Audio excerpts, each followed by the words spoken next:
Hey, Moondog here. Welcome back to the channel. Today we'll be reviewing a compact 400 lumen EDC light. And no, it isn't this one. Though back in the day, it was considered a compact EDC light when, most flashlights that were high performance were full-size D-cell batons from Maglite. This one was considered quite compact and of course an everyday carry at around, I'd say about 400-500 lumens, but things have progressed quite a bit in terms of miniaturization. In fact, this flashlight puts out as much light as this one. But even now, we're not talking about a compact EDC light this small, we're talking about a light that's this small, about the size of my pinky. And we're going to see if this light really does output 400 lumens as it claims, and how easy it is to use on this episode of Moondog R&D.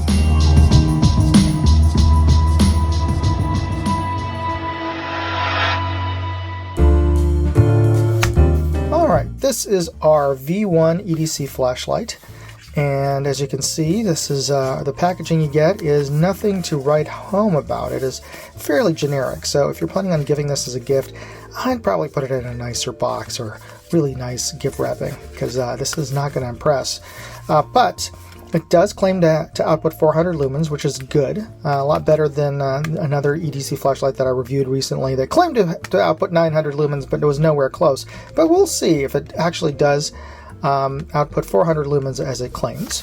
So let's open this up and see what we get inside. We have our user manual here in various languages per panel. So there we go. There's our English. Here we go. And it's just really just specs. But let's take a look at the package itself. We have a USB-A to USB-C cable to charge it with. We have a keychain loop, and we have flashlight itself. So let's take a closer look at that. Alright, it has a translucent body, and I believe this is also glow in the dark. But we'll find that out in a second here. And it's got a metal crown here, and I think this is also a heat sink for the LED, and of course you can put your keychain loop through there. And this is a more typical flashlight shape, sort of a tubular, though squared off shape, so more typical of a, flashlight. And we have our activation button here. Let's just check to see if this thing, yep, it does turn on.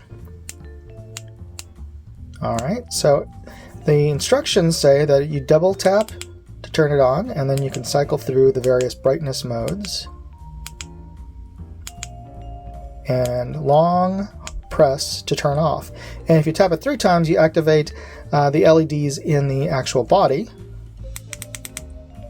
There we go. And it has various modes as well. Blinking, a blue signal, a red signal, a red blinking signal, a yellow signal, and this is a cycling, like police lights there, and white.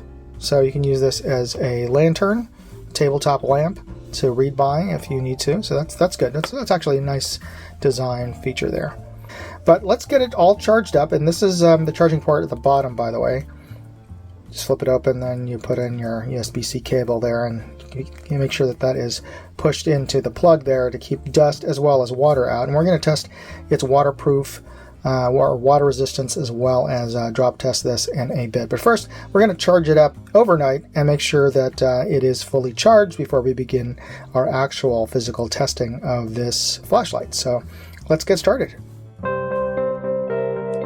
After fully charging the flashlight overnight, we're going to see in this time lapse how long its runtime is and its highest brightness setting. We can see in the footage that the brightness wanes as the battery drains. Hey, that rhymes. And I got about 82 minutes of runtime, which is pretty darn good for a flashlight this size, and if you set it on its lowest power setting in eco mode, you're certainly going to get an even longer runtime. Okay, I'm going to recharge it overnight, and then we'll do the luminosity test next. Alright, we've had a chance for this flashlight to warm up so that we can get a more stable output from the battery chemistry, and we're just going to make sure that this is set for its highest power output. I'm going to put it inside of my handy Lumen tester, see what kind of numbers we're getting. interesting, it's dropping very, very fast here. And that could be an indication that this is a battery that is draining and it's almost empty, but I fully charged this thing overnight, so unless it's a really, really bad battery, my guess is actually that this is sort of a built-in safety feature for this particular light, that it drops its lumen output to because of the heat that it's outputting, because this is a very tiny light, and even though this metal part is a heat sink, it's really, and it is pretty hot warm to the touch, not quite, burning hot, but still quite warm, that this is designed to drop in output so that you don't burn out the little LED that's in there. But we'll try that one more time and see what kind of readings we're getting. Let me just make sure that this is nice and cool. And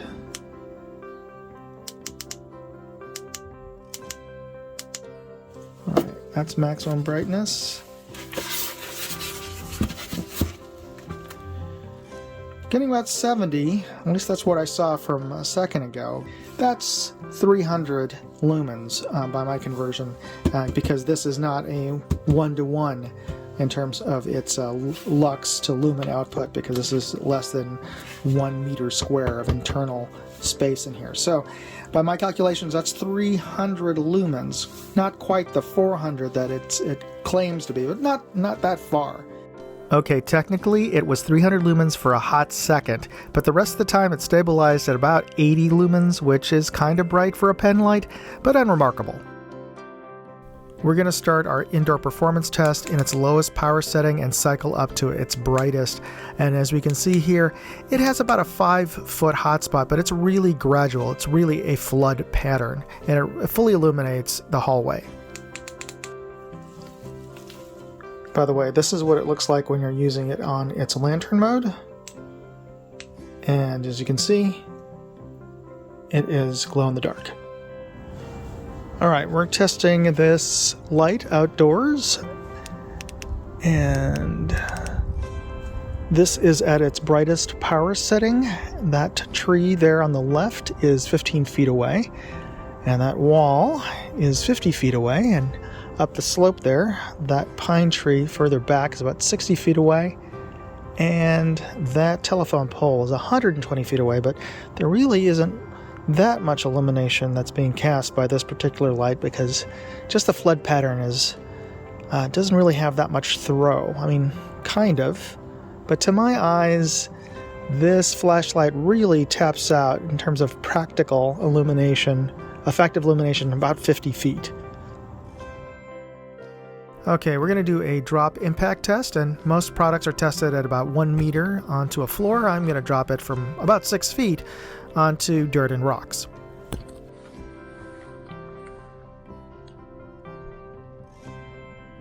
And it still worked. Nothing broke. The manual states that it is IPX6 rated. That means it can withstand high pressure water jets. Well, we're going to find out if that's true.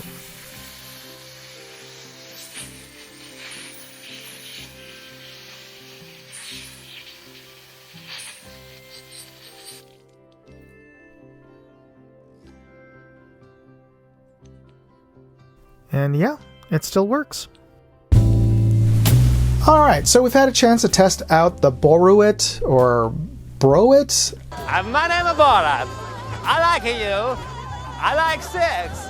Tell me in the comments how you think this should be pronounced. But we've had a chance to test out the V1, and it did pass the test. In fact, I have to make a correction to my earlier Lumen test, because as it turns out, after reading through the user manual, as small as it is, and another reason why you should read the user manual, the 400 lumens is a max output in turbo mode, not in high mode that we tested. And turbo mode is activated by a continuous press of the activation button.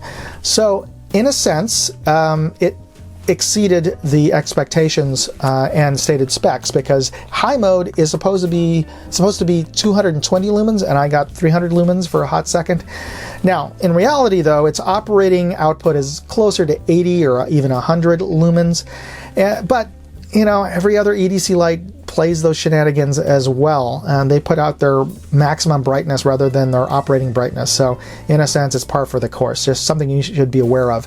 One other feature that I learned from reading through the materials is that it has a UV mode on its side. When you turn and it goes blue after blinking white, this is a UV light. This is a black light that you can use to check currency to see if it's counterfeit or whatever you use UV light for. Hit the light. I'm gonna check for semen.